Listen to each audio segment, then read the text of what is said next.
Vous êtes toujours dans Culture Média en compagnie du dessinateur Jules. On parle de sa BD Is No Good. Le titre c'est Moi, Khalif, Is No Good qui revient. Et on va mieux vous connaître Jules avec le portrait pré-fame de Lisa Marie Marquez. Le portrait de notre célébrité avant sa célébrité. Bonjour Lisa Marie. Bonjour Philippe, bonjour Jules. Bonjour. Vous faites partie du club des grands dessinateurs de BD. Vous maniez un humour aussi irrévérencieux qu'intelligent. Vous avez repris le célèbre cow-boy qui tire plus vite que son ombre, Lucky Luke, et aujourd'hui un autre héros de BD, Is No Good. Mais comment en êtes-vous arrivé là? On va rembobiner et revenir sur ce qui vous est arrivé avant d'être célèbre. Jules, vous êtes né à Maison-Alfort, fils d'enseignant, prof de lettres du côté de votre maman et d'anglais du côté de votre papa. Dès l'âge de 3 ans, vous entrez à l'école de Crowley de Saint-Mandé, une école expérimentale, sans devoirs, sans notes, où on tutoie les profs et où on élève des dindons. C'est vrai ça ? Oui, on avait plein d'animaux et moi ça a été génial pour moi parce que ça m'a appris le fait de pas hiérarchiser la culture, de dire que le dessin c'était aussi intéressant que les maths et de pas vraiment croire en l'autorité et aux arguments comme ça que la société peut fournir et auxquels on doit obéir. C'était vraiment une école un petit peu de l'irrévérence. Ouais, d'un mot, ça a fait des très bons résultats parce que vous avez fait des très hautes études. Mais les dindons, ils étaient où? Ils étaient pas dans les salles de classe. Ils étaient où les dindons? Parfois dans les salles de classe. Il y avait pas que des dindons, il y avait toutes sortes d'animaux. Et moi j'avais un canard chez moi que je promenais en laisse aussi dans mon HLM et donc on prenait l'ascenseur ensemble et tout, et puis quand il est devenu trop gros, il prenait trop d'espace dans l'appart, on l'a mis à l'école. Logique. J'ai cru que vous l'aviez mangé, heureusement. La BD, vous tombez dedans jeune, d'abord comme lecteur. Il y a le journal de Spirou tous les mercredis et aussi les BD des stations-service que vous rapporte votre oncle VRP. Et puis un jour, votre prof de français recommande à vos parents de vous offrir la rubrique à braque de Gottlieb et vous avez une révélation. Jules, à l'âge de 8 ans, vous réalisez votre premier dessin d'actualité consacré à Raymond Barre et au serpent monétaire européen. Non. Oui, c'est flippant, hein. J'aurais pu finir un arc, mais ouais. finalement, voilà, j'ai bifurqué. Vous vous mettez aussi à fabriquer votre propre journal avec des dessins sur des feuilles A4 pliées que vous photocopiez et que vous vendez pour 1 franc dans la cour de récré. Ça s'appelle le Julien déchaîné. Voilà, et j'ai fait un petit peu des arnaques parce que je vendais aussi des abonnements à vie aux mères de mes copains pour 100 francs. Wow. Et donc pour 100 francs, et évidemment... Non, il n'y a pas une maman qui a mis 100 francs. Si, il y avait des mamans qui mettaient 100 francs et qui essayaient de... Voilà, c'était c'était les Laurent de Médicis de l'époque, les amis des arts et des lettres, et donc qui me subventionnaient un petit peu comme ça, indirectement. Et vous avez remboursé ou jamais? Et non, et surtout, j'ai arrêté de leur envoyer mes publications, donc en plus, c'était de la cavalerie pure. C'est grosse arnaque.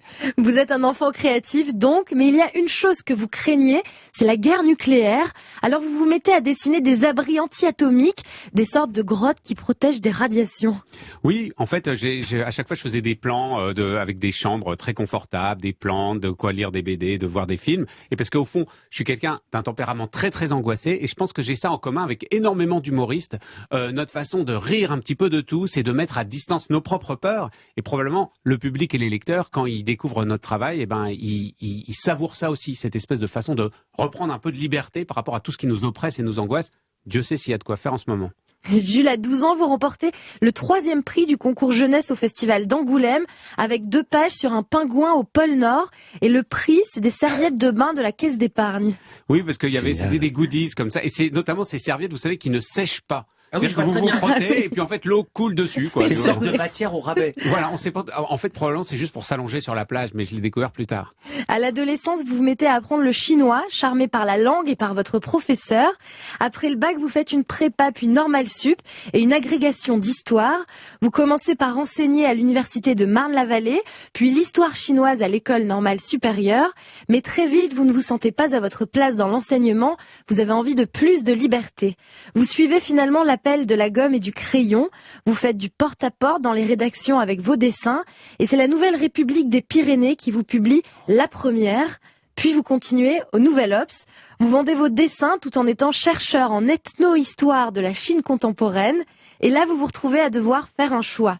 Soit partir à Taïwan, faire du chinois classique pendant 2 ans, soit accepter l'offre du Nouvel Obs d'y produire un dessin par semaine. Et vous choisissez? J'ai basculé du côté obscur, finalement. Et sinon, je serais en train de sauter sur les genoux de Xi Jinping, si j'avais choisi l'autre destin. Vous parlez encore le chinois ou pas? Alors je parle encore le chinois et en plus mes albums sont traduits là-bas. Donc en fait il m'arrive de faire des tournées et alors les premières conférences que je fais dans des universités, c'est très sérieux. En Chine il y a 2000 élèves dans l'amphithéâtre. C'est pas du tout une espèce de petite jauge. Alors je parle 5 minutes en chinois, les gens rigolent. Et puis à la fin de la semaine j'ai repris un peu mon rythme et donc j'ai 20 minutes de conférences en chinois que je commence. Et alors là je peux vous assurer que c'est impressionnant. En 2000, vous entrez à Charlie Hebdo. Vous êtes alors le plus jeune dessinateur et le premier normalien du journal. Vous développez un univers humoristique inspiré de l'actualité. 5 ans plus tard, vous publiez votre premier album de bande dessinée baptisé « Il faut tuer José Bové ». Suivront La Croisade s'amuse, Da Vinci Digicode ou Le Guide du moutard qui vous vaut le prix Goscinny.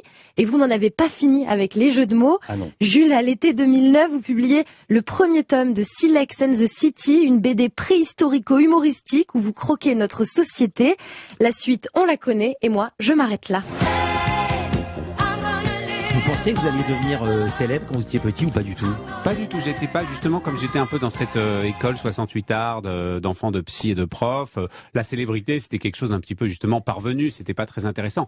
En revanche, de ne pas bosser dans un bureau, de ne pas avoir d'horaire, ça c'était quelque chose que je chérissais dans mon imagination et je savais pas si ce serait si ça pourrait être possible.